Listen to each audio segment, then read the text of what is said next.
Olá, tudo bem? Estamos começando mais um vídeo e nesse vídeo nós vamos falar sobre a Bíblia e o sexo. Nós vamos esclarecer alguns pontos muito importantes, como quando se pode fazer sexo, com quem se pode fazer sexo, como a Bíblia fala que o sexo deve ser praticado. E afinal de contas, somente os casados podem fazer sexo? Se você assistir esse vídeo até o final e se porventura é solteiro, eu quero mostrar para você que a Bíblia autoriza os solteiros também fazerem sexo. Então você pode ter certeza que nesse vídeo vai ter muita informação. Vamos começar da seguinte forma. Eu quero que você, se você tiver com a Bíblia aí, você possa abrir, ou se não você me acompanha aqui na leitura de Levíticos, livro de Levíticos, no capítulo 18, verso 3, que diz assim: Não imiteis os costumes do Egito, onde habitastes, nem os da terra de Canaã, para a qual vos conduzo, nem andareis segundo os seus estatutos. Praticareis os meus juízos e guardarei os meus estatutos, para andarem neles. Eu sou o Senhor, o vosso Deus. Portanto, os meus estatutos e os meus juízos guardareis, pois o homem que os cumprir, por eles viverá. Eu sou o Senhor. Quero começar dizendo para você o seguinte: nós vamos ler a respeito do sexo, tanto no Antigo Testamento quanto no Novo Testamento, nos dois testamentos. E existem muitas pessoas que falam assim: mas o Antigo Testamento não leva em conta, Jesus veio, morreu e tal. Eu vou produzir, inclusive, futuramente um vídeo que aponta justamente quais os versos, quais são os contextos do Antigo Testamento que de fato a vinda de Cristo deu um novo sentido, um novo significado para o Antigo Testamento. No entanto, quando a gente fala da nação de Israel e a gente fala das leis que Deus deu a eles, por mais que algumas nós não levemos em conta, justamente por não ter nascido na nação de Israel, todas elas demonstram o caráter de Deus, percebe? Demonstra a vontade de Deus sobre determinados assuntos. Então, por mais que você não creia, que você não siga, você lê e levar em conta não a lei que foi dada a um povo antes da vinda de Cristo, mas levar em conta que aquilo é a manifestação da vontade de Deus sobre determinados assuntos é muito importante. Primeiro, porque mesmo que tenha mudado o princípio, os valores e a autonomia da nação de Israel como povo de Deus, Deus diz que ele não muda. Então, se para a nação de Israel ele manifestou a sua vontade, o seu caráter, a sua personalidade sobre determinados assuntos, a gente não perde por estudar a respeito desses assuntos, tá bom? Então, primeira coisa que a gente precisa saber a respeito do sexo é o seguinte: o sexo é algo que Deus criou, que é maravilhoso, é muito bom, é uma fonte de prazer ao ser humano. E nós vivemos hoje numa sociedade que, na verdade, o sexo é banalizado. O sexo é utilizado para vender produtos, para fazer com que você assista determinados programas de entretenimento. E todos os prazeres do ser humano, hoje, a mídia, de uma forma geral, na nossa sociedade, tenta vincular ao sexo. E aí quando a gente chega no casamento e quando a gente olha para a nossa vida, a gente percebe que a gente trata de qualquer forma. Então é importante a gente descobrir na Bíblia o que a Bíblia diz a respeito disso, tá bom? Vamos começar então pela primeira parte, com quem a Bíblia identifica que nós podemos ou não fazer sexo, tá? Ainda no livro de Levíticos, ainda no capítulo 18, começa assim no verso 8. Eu vou ler alguns versos, na hora que eu ver que você já entendeu a ideia, eu paro a leitura e explico, tá bom? Diz assim: Não te envolverás sexualmente com a mulher de teu pai.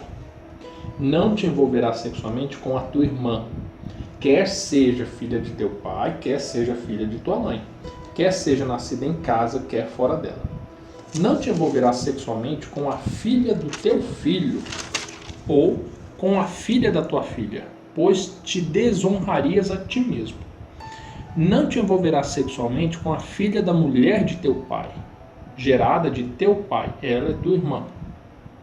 Não te envolverás sexualmente com a irmã de teu pai, ela é parente próxima de teu pai. Não te envolverás sexualmente com a irmã de tua mãe. ela é parente próxima da tua mãe. É sua tia, né? Não desonrarás o irmão de teu pai, ou seja, seu tio, aproximando-se da sua mulher com interesse sexual. Ela é sua tia. Não te envolverás sexualmente com a tua nora, ela é mulher de teu filho. E não te envolverás sexualmente com a mulher de teu irmão, ela é tua cunhada. Não te envolverás sexualmente com uma mulher e a sua filha.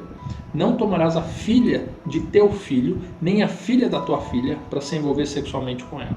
São parentes próximos e isso é maldade. Verso 18. Não tomarás a irmã da tua esposa como esposa rival, é sua cunhada, né? Para se envolver sexualmente com ela enquanto a tua esposa viver. Não te chegarás à mulher. Isso daqui a pouco a gente lê. Não te deitarás com a mulher do teu próximo para te contaminares com ela. E não te deitarás com um homem como se fosse mulher. É abominação. Aqui nessa primeira parte, nós já vamos ler uma segunda. Aqui diz o seguinte: os graus de parentesco, né? Você percebeu isso? A Bíblia identifica aqui com tia, com sobrinho, com tio, com nora, com sogra, com sogro. Tudo que gera qualquer vínculo de parentesco não deverá deitar com essa pessoa. Tirando esse vínculo de parentesco, né, que é mencionado, aqui traz outras duas situações. É o fato de você deitar com uma mulher e com a filha dela, e você se deitar com uma pessoa do mesmo sexo como se ela fosse de outro. Aqui é mencionado, inclusive, não te deitarás com um homem como se fosse mulher. Ou seja, nesse aspecto, nesses valores de Deus manifestados aqui a Moisés, é bem claro, é bem explícito, não é verdade? Com quem se pode fazer sexo ou não. Mas ainda tem mais. Agora nós podemos ir para Deuteronômio, no capítulo 22. No capítulo 22, no verso 22 a 29, que diz assim, ó: se um homem for achado deitado com uma mulher casada, ambos serão mortos. Se um homem encontrar na cidade uma moça ainda virgem, noiva de algum homem, e se deitar com ela, trareis ambos à entrada daquela cidade e os apedrejareis até que morram. Verso 25. Se porém algum homem achar no campo uma moça noiva e forçar e se deitar com ela, somente será morto o homem que se deitou com ela. A moça nada farás. Ela não tem culpa da morte, pois o caso se assemelha a um homem que se levanta contra o teu próximo e o mata. 28. Se um homem achar uma moça virgem e não esteja noiva, e forçando a deitar-se com ela, e forem apanhados, então o homem que se deitou com ela dará ao seu pai da moça 50 ciclos de prata. Ela lhe será por mulher, pois a humilhou. Não poderá despedi-la enquanto ela viver. Aqui já está dizendo o seguinte, já está trazendo algumas situações, né? Primeiro, o fato de se deitar com uma mulher ou com um homem que seja casado, que já tenha compromisso com outra pessoa. Isso não dá certo, não pode. Se a outra pessoa já pertence a alguém, você não deve ter relações sexuais com essa pessoa. Simples assim. E aqui ainda traz outras situações, que aí a gente tem que considerar o contexto histórico, que já não daria para aplicar a condenação que é mencionado no verso, mas dá para se aplicar o princípio da negativa de Deus, dizendo o seguinte: se a mulher é noiva, ou seja, se ela já está em um compromisso, aonde o próximo passo é o casamento, não deve-se se deitar também com essa mulher, tá? E por fim, aqui fala de você, porventura, achar uma mulher que não tem compromisso com ninguém, que é pura, e vir a se deitar com ela antes de casar com ela. E é dito que, diante disso, deverá ir até o pai da moça, lhe pagar um dote, e casar com ela e viver com ela enquanto ela viver. Então, nós descobrimos aqui com quem não se pode fazer sexo, sob todas essas circunstâncias. Então, com quem nós poderíamos fazer sexo? Primeiro, pessoas que fossem do sexo oposto, que fossem, que não tivesse grau de parentesco, conforme aqui mencionado, que seja consensual, que a pessoa também queira, e que seja mediante a um compromisso. Ou seja, o ato sexual vai selar uma aliança que vai durar por toda a vida dos dois. Percebe? Essas seriam as pessoas com quem nós poderíamos. Ah, Diego, mas você falou que ia falar dos solteiros, relação sexual fora do casamento.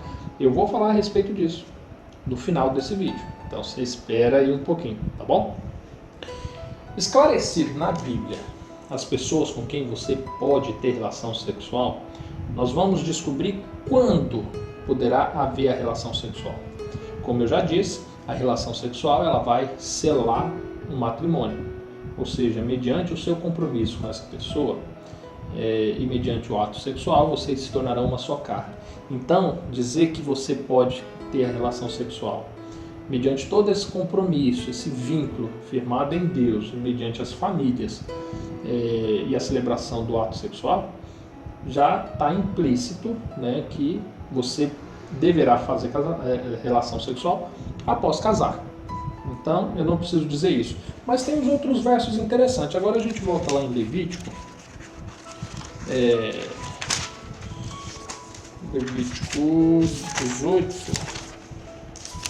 Levítico 18, no verso 19, diz assim, ó: não te chegarás à mulher durante a menstruação para se envolver sexualmente com ela.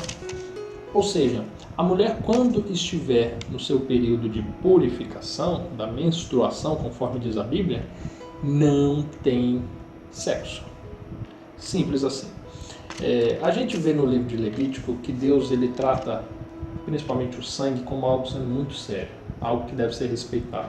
A gente vê orientações do sangue nos sacrifícios, no ministério do sacerdócio. A gente vê o sangue como um símbolo da salvação mediante a Cristo. A gente vê o sangue sendo referido nas carnes que o ser humano poderia comer, que está lá em Levíticos 11. E a gente vê também nesse ciclo, onde a mulher ela libera as suas impurezas por meio do sangue, por meio da menstruação. Portanto, esse período da mulher deve-se ser respeitado pela mulher e pelo homem. Ambos não podem ter relação sexual nesse período. Isso, então, é muito importante, tá? Tem um outro, e eu estava pesquisando e eu acabei não encontrando. Mais cedo eu pesquisei, achei o texto e depois eu voltei para fazer as anotações e não achei. Mas a Bíblia também diz o seguinte: a nação de Israel tinha algumas festas solenes, que eu acredito que você conheça, que era o sábado, que era as Páscoas, os pães sem fermento, as primícias, o Pentecoste, a festa das trombetas, da expiação e dos tabernáculos. Aí nós tínhamos os anos sabáticos, o ano do jubileu, enfim. E a Bíblia diz que, diante de uma data solene, de uma festa solene, não deveria o homem se deitar com a mulher. Ou seja, considerando que hoje nós não cumprimos todas as festas rigorosamente como a nação de Israel cumpria, apenas nos restando, conforme a Bíblia orienta, o dia de sábado como um memorial da criação de Deus e um dia que deve ser para o descanso e a santificação do casal, nesse dia é recomendado pela Bíblia que o homem não se deite com a mulher. Tá bom? E nós vamos descobrir mais alguns detalhes do porquê que aos sábados isso não é recomendado. Para quem, deixa eu ver se eu lembro todas, para quem é judeu, adventista, adventista da Reforma, para quem é batista do sétimo dia e algumas outras religiões que observam esse mandamento do sábado, isso já é uma ordem comum, tá? Embora não sejam todos que o pratiquem dessa forma.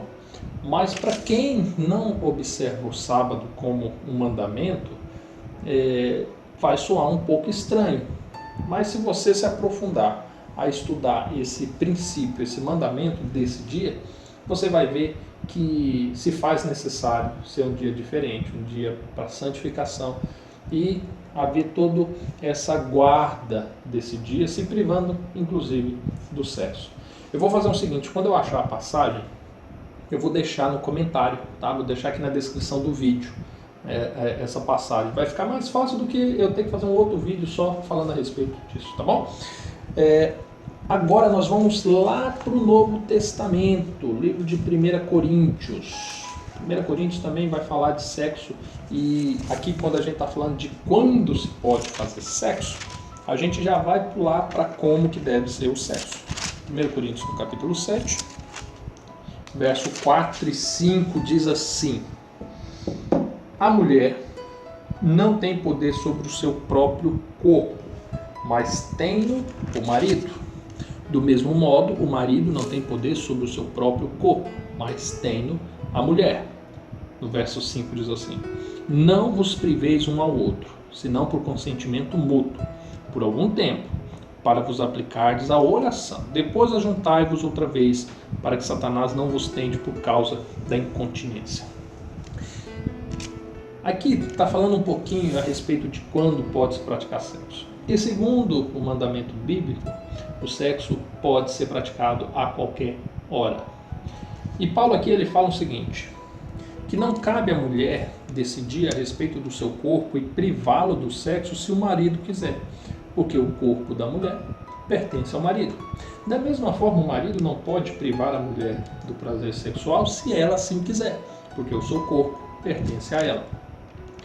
Diante desse conceito, aquela famosa história que a gente ouve, né, da dor de cabeça, do cansaço, hoje não, amanhã, biblicamente isso não é correto, não faz bem, conduz aquele que quer, que está inflamado naquele momento, a considerar outros tipos de prática sexual para liberar toda essa tensão e também para saciar o seu prazer. Então nós devemos tomar muito cuidado com isso. E aqui é claro, no verso 5 já começa dizendo: não vos priveis um ao outro, a menos que seja por consentimento mútuo e por alguma razão espiritual, ao qual Paulo diz a oração. Se você quiser se dedicar à oração, ao invés de se dedicar à prática sexual do seu cônjuge, aí tudo bem. Mas se ele concorde, que ambos cheguem num acordo e que logo após esse desejo seja saciado. Até aqui está tranquilo, né? Eu não sei se até aqui você já viu alguma coisa que possa estar errado no seu casamento ou que frustrou as suas expectativas. Mas agora nós vamos para como deve ser o ato sexual.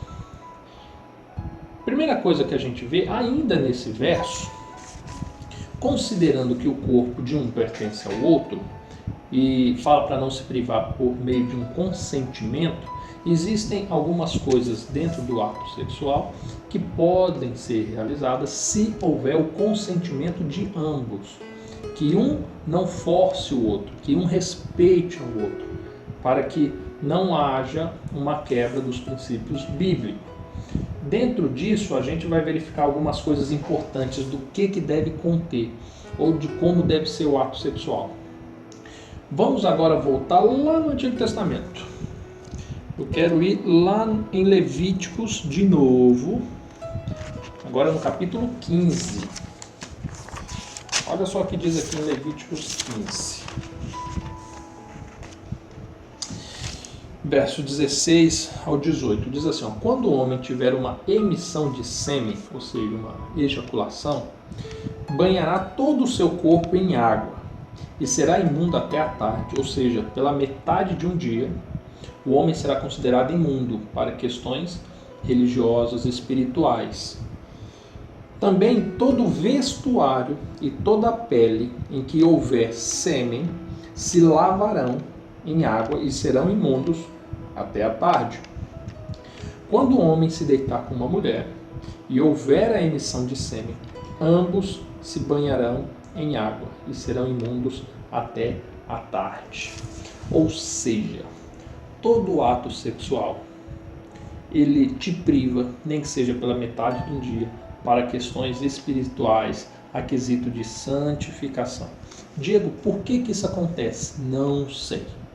Eu sei que Deus considera que a emissão, a ejaculação do homem faz com que a mulher seja considerado imundo, pelo menos por metade de um dia. Quando a gente olha para a nação de Israel, a gente percebe que as pessoas que eram consideradas imundas, elas eram privadas de alguns benefícios coletivos, sociais, no que diz respeito ao santuário, e deveriam ter uma conduta mais resguardada, tá? Não sei se segue por esse princípio ou tem alguma coisa que está implícita que Deus não me revelou, eu ainda não descobri na palavra, e se porventura você tiver tal conhecimento, compartilhe comigo, por favor, comentando nesse vídeo também, tá bom? Mas fato é que aqui deixa claro que mediante a uma ejaculação, um princípio rigorosíssimo que deve ser cumprido é o do banho. E todo banho deve ser lavado, tanto do homem quanto da mulher também. Quando a gente fala da emissão do sêmen, uma pergunta que me mandam muitos casais, quando entram em crise, principalmente o homem, levanta essa questão, que é a da masturbação. Se porventura o homem casado ele pode se masturbar, ou até mesmo o homem solteiro. Pois bem, existe alguns outros versos na Bíblia que também fala da emissão do sêmen na terra, o qual Deus não aprova. Mas aí eu já vi muita discussão de pessoas que querem defender tal prática por falar que se não ejacular na terra não tem problema. Então, vamos cortar o mal pela raiz? Lembra de Jesus quando ele falou a respeito do adultério? E ele falou assim que aquele que olhar para uma mulher e no seu coração desejá-la, já adultera? Se você, ao cometer um ato de ejaculação, de masturbação, naturalmente você vai estar ligando a sua mente sexualmente a alguma pessoa, até para que você tenha a ereção, para que você sinta o prazer. E segundo Cristo, esse ato já é pecado. E olha que lá ele nem falou do ato do estímulo por meio da masturbação. Percebe? Já cortando pela raiz, tá? Então, esse assunto também não vou nem me aprofundar, uma vez que a Bíblia já foi claríssima a respeito disso. E outra coisa, a prática desse prazer que Deus criou para ser a dois, ser realizado apenas por um, é a pessoa se entregar a um prazer egoísta. E uma vez que você se casou e se tornou uma só carne com a sua esposa, você não pode fazer isso, pois seria um ato egoísta e, conforme nós já vimos, né, também vai contrariar a vontade de Deus, tá bom? Próximo texto, eu já estou acabando, está em Deuteronômio, no capítulo 22, verso 5. Olha o que diz aqui, em Deuteronômio 22, verso 5. A mulher não usará roupa de homem, e o homem não usará roupa de mulher, pois quem faz tal coisa é abominável ao Senhor.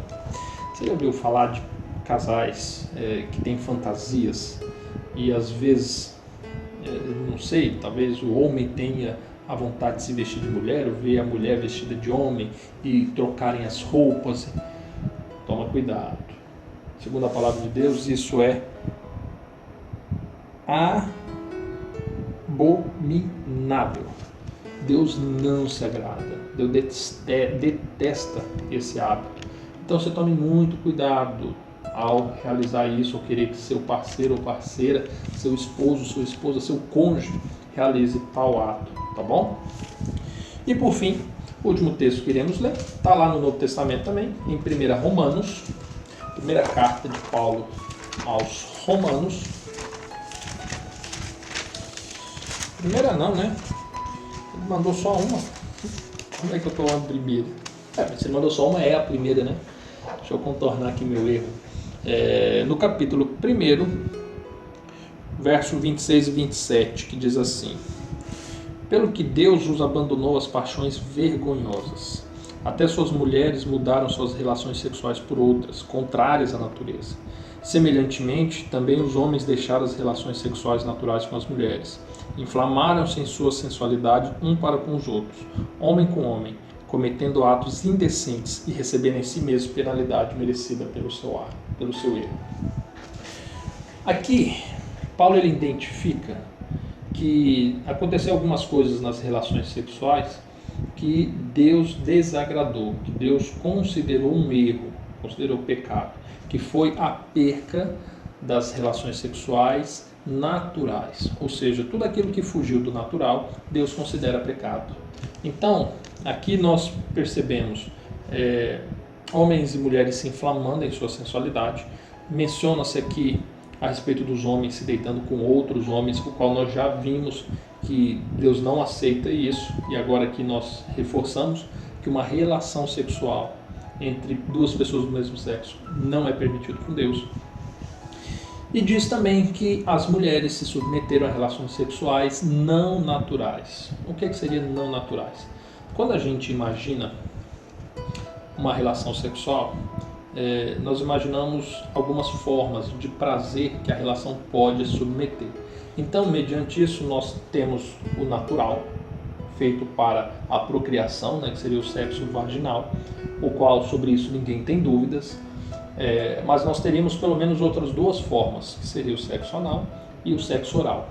Quando nós olhamos para o sexo oral, geralmente ele é uma ponte entre a prática sexual vaginal e os carinhos, ou seja, acaba sendo um ingrediente da preliminar, onde se existe o estímulo das genitálias a fim de propiciar o ato sexual, estando os dois preparados. Então, mediante ao ato sexual oral, a gente leva em consideração o princípio de Paulo, que se havendo consenso entre os dois, respeitando-se o corpo um do outro, não haveria problema nenhum. Pelo menos aos meus olhos não tem se considerado dessa forma. E nós temos a prática sexual anal, a qual já foge do natural do corpo humano e acaba sendo uma prática muito comum no sexo homossexual. E agora eu não quero fazer comentários aqui discriminatórios, a quem opta por esse tipo de relação sexual, mas biblicamente esse ato ele foge ao natural, o qual Deus considera algo errado, tá? Então, diante de como fazer, a Bíblia deixou bem claro como que ele pode ser feito e o que não deve ser feito no ato sexual, tá bom? Agora, respondendo à grande questão daqueles que são solteiros e do conceito bíblico para o sexo para quem não quer casar, eu vou explicar para você como que isso funciona. Primeiro, se você assistiu até aqui, eu já quero lembrar você, curta o vídeo, nos ajude com que o canal cresça. Sempre que você curte, o Facebook, o YouTube, ele acaba direcionando o vídeo melhor nas pesquisas, quando é direcionado ao tema, e recomendando a outras pessoas que buscam por temas semelhantes. Então, se você gostou, curta, isso vai ajudar muito o nosso canal a crescer e a propagar essa mensagem. Se você, porventura, está assistindo esse vídeo em um dos nossos programas de recuperação do casamento e em busca da felicidade, você já não precisa curtir, tá bom? E eu acredito que esse material vai te enriquecer bastante. Mas, deixando isso de lado, vamos então à questão para quem está solteiro ou quer saber sobre a prática do sexo fora do casamento. Eu já li alguns textos bíblicos, então vou fechar minha Bíblia e vou falar a respeito, mas você pode ficar tranquilo que vai estar tudo dentro do conceito da Bíblia. O que a Bíblia ensina? E agora eu vou parafraseá-la para que você entenda o conceito do sexo. Você é solteiro e você se encontrou com uma mulher, tá bom? Vou falar para você, homem. E você se encontrou com uma mulher e ela atendeu os requisitos. Ela é solteira, ela é virgem, ela tem família, ela não está prometida a ninguém, ela não está noiva de ninguém, ela não namora ninguém, ela não é parente sua, não é prima sua, não é tia tua, tá tudo certinho, tudo certinho. E aí vocês se conhecem, vocês conversam, ela te agrada os olhos, você agrada os olhos dela e a conversa bate e deu tudo certo. Aí chega no momento em que você vai combinar com ela e vocês vão chegar num consenso que vocês dois querem fazer sexo. mas vocês não querem casar. Então o que vocês devem fazer, que a Bíblia orienta? Você vai até o pai dela, você senta ele, né, na sala, junto com a mãe, com os irmãos dela, todo mundo ali. E aí você fala para eles assim, olha, eu quero fazer sexo com a sua filha, e sua filha quer fazer sexo comigo. O procedimento natural é que o pai dela vai dizer assim para você, você quer fazer sexo com a minha filha? Tudo bem, você pode. Só que depois que você fazer sexo com ela, você agora, por conhecer a intimidade dela, você vai pagar as contas dela, dar comida para ela, dar um teto para ela, tá? E vai zelar dela enquanto ela viver, tudo bem? E aí você vai dizer assim, porque você está querendo fazer sexo, né? Então você vai dizer, não, tudo bem, tá fechado então. E aí você vai até a casa do seu pai e você vai chamar seu pai, sua mãe, seu irmão, né, sua família, e você vai falar assim para eles, pai, mãe, eu quero fazer sexo com essa mulher e ela quer fazer sexo comigo. E aí o seu pai também vai ouvir isso e vai dizer para você assim, meu filho, se você quer fazer sexo com essa mulher, você pode fazer sexo com essa mulher. Só que assim que você fizer sexo com essa mulher, você vai sair da minha casa e você vai arrumar um lugar para você. E ela, no lugar da sua mãe, agora ela vai cuidar de você, ela que vai preparar sua comida, ela que vai lavar sua roupa, ela que vai ser responsável por cuidar de você. E você se vira com as suas coisas. E aí você diz assim, tudo bem, afinal de contas, eu quero fazer sexo com ela. E aí você agora tem que fazer o quê? A família dela já sabe, a sua família já sabe, o procedimento está simples. Agora você chama os amigos que vocês têm, reúne eles num dia e fala assim, galera, eu tenho que dar um anúncio a vocês. Eu quero dar um anúncio a vocês. Eu e ela queremos fazer sexo um com o outro. Então eu estou falando para vocês porque assim evita, né, das mulheres, amiga nossa, se atrair por mim e meus amigos se atraírem por ela. Pronto. Então agora você já contou a família dela, já contou para a sua, já contou para os amigos. Falta mais o quê? Já sei. Agora você vai pegar e vai até a sua igreja, onde você congrega, e aí você vai chamar o pastor e você vai contar para ele, pastor, eu estou querendo fazer sexo com ela e tal, ela também quer fazer sexo comigo e tal. E aí esse pastor, ele vai marcar um dia, vai reunir toda a igreja, e aí vai levar você e ela lá, e ele vai chamar vocês dois, vai falar para toda a igreja, assim, olha gente, de hoje em diante, eu quero que vocês saibam que o fulano e a fulana, eles querem fazer sexo, tá? Então, agora ninguém mais vai poder fazer sexo com eles. Os dois querem fazer sexo. E a partir dali, calma aí, tá quase dando certo. Quando você sair dali, que já informou todo mundo, você passa no cartório. Você passa no cartório, sabe por quê? Porque você já informou sua família, a família dela, já informou seus amigos, já informou o pessoal da igreja. Mas pode ser que você conheça pessoas, depois disso, que não vai saber que você teve vontade de fazer sexo com ela e ela com você. Então o que você faz? Você vai no cartório, você chama o tabelião e você fala assim, o juiz, né? Aí você chama ele e fala assim, o negócio é o seguinte, eu quero fazer sexo com essa mulher e eu quero que você registre aí pra mim esse negócio. Eu vou fazer sexo com ela. Aí ele vai perguntar assim, a família dela já sabe? Já sabe. A sua já sabe? Já sabe. Você vai cuidar dela? Vou cuidar dela. Ela vai cuidar de você? Vai cuidar de você. Pois é, e como é que vai funcionar esse negócio aí?